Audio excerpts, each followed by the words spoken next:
Goeiemôre Radio Fynbos luisteraars. Ons woord is uit Lukas 24 vers 13 tot 32. En twee van hulle was dieselfde dag op pad na 'n dorp wat 8 myl van Jerusalem was met die naam Emmaus.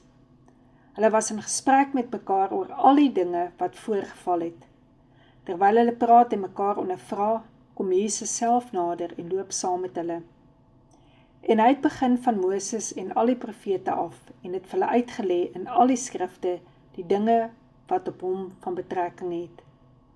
En daarom kom hulle naby die dorp waarin hulle op reis was, en Jesus het gemaak of hy verder wou gaan.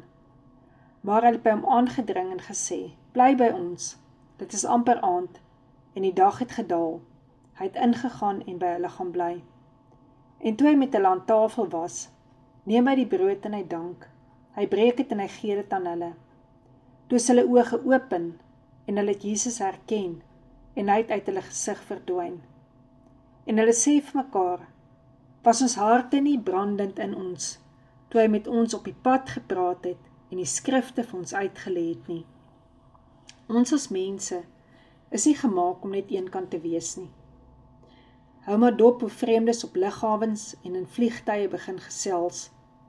Mense het ander mense nodig. Diegene wat sê hulle het nie ander nodig nie, is besig om oneerlik te wees of is wanaangepas. Die boek Prediker weet ook dat mense mekaar kan misbruik. En God se woord keer dit nie goed nie. Maar die woord sê ook dat daar 'n vreugde lê om 'n stukkie brood met iemand anders te deel. Sonder vriende is die lewe hard. Iemand help jou die lewe draagliker maak. Iemand wie jy kan vertrou en by wie jy kan afpak is goud werd. Jou vriende kan vreugde wees. En as jy nie so iemand het vir oggend nie, want soveel mense is alleen, is so eensaam, dan kan jy gerus, as jy weer aan tafel sit, 'n ekstra stoel uittrek. Jy sal nou vir my sê, Leonie, waar kom jy daaraan? Weet jy, in die Ou Testament, totdat Jesus die Pesach-ete na kommunion verander het hulle altyd 'n ekstra stoel oopgehou vir die Messias om op te daag. En daar is nie fout mee om Jesus uit te nooi om aan jou tafel te kom sit nie, om jou huis met jou te deel nie. Kyk maar na die Emmausgangers, toe hulle in gesprek was en Jesus by hulle opgedaag het. Is daar iets in God se woord vir jou onverstaanbaar? Waarom vra jy nie vir Heilige Gees om dit vir jou te verduidelik nie? Hulle het moedeloos uit Jerusalem uitgekom, totdat Jesus by hulle aangesluit het, en in Emmaus het hulle oë oopgegaan.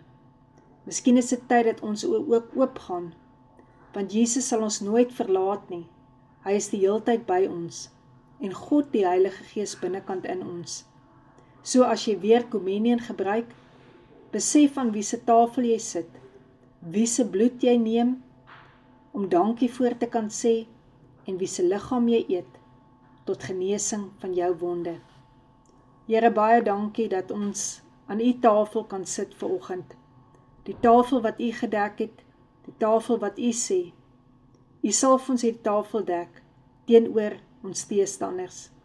Dankie ook, Here Jesus, vir u liggaam, wat ons vanoggend kan inneem. Dankie dat u ons genees, deur u wonde. Amen.